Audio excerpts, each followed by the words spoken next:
За энэ гарцныхын зураас бол юм шараар тэмдэглэсэн байдаг юм байна.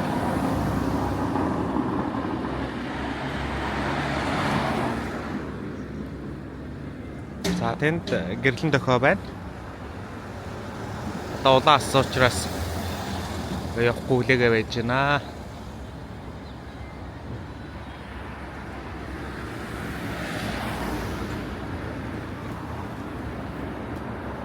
За газар нутаг жижиг тэгээ хүн ам олон учраас энэ орон сууцнууд нас нэлээд өндөр давхрын байх юм аа. Энэ хуучны байрууд нь бол нэг 2 давхар 3 давхар байх юм.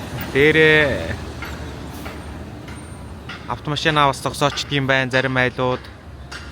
За ногоон гэрлэх учраас харьяа. За тэгээд нэг давхрынхаа энэ зам дагуу байрууд нь бол юм үйлчлэгийн төвүүд байна. Хоолны газар, дэлгүүр гэт ингээд байж ах юм аа.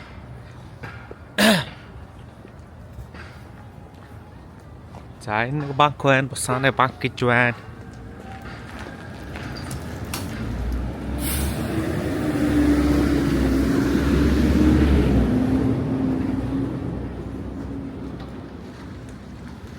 Нэг давхрын хоолны газрууд байна. Дэлгүүр байна.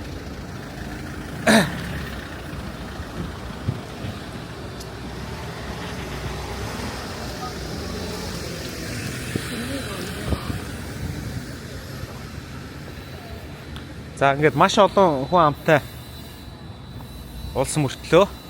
Ингээ машины зогсоолууд нь ингээд гайгүй юм зайтай байх юм.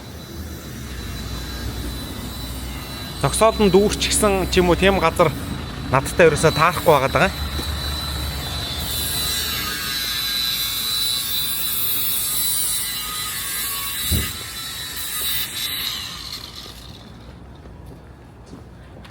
Hyundai-гийн машинуудаа их унах юм.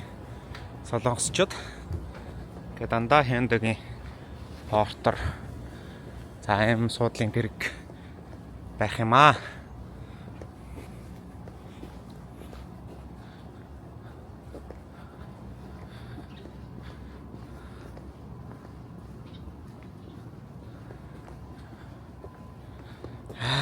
За энд ч нохоо муур бас нэлээ харагдах юм. Айлууд нохоод хижээдэг.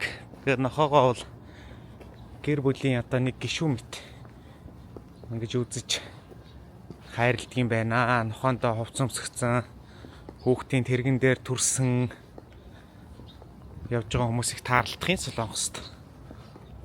За энэ шашин шүтлэгхийн хувьд бол энэ христийн шашин бас их байдаг юм шиг байна. Шашин шүтдэг хүмүүс, христийн шашинтай хүмүүс.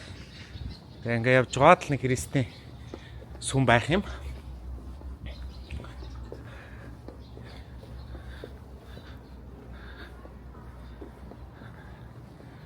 Тэгээ буддын шашинтай хүмүүс бас байдгийн билээ. Тэгээ Бусааны буддын сүмд бас очиж үтсэн. Тэгээ лам нар ном уншаад тэгээ тэнд очиж мөргөж байгаа хүмүүс бол солонгос хүмүүс их байсан.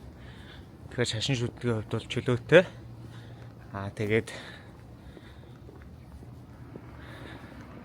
өөрсдийнхөө шүтдэг одоо шашны сүм дуган энэ байранд ирж одоо шашны зан үйлүүлдэж ингээ мөргөж залбирч байдгийн билээ энэ солонгос хүмүүс.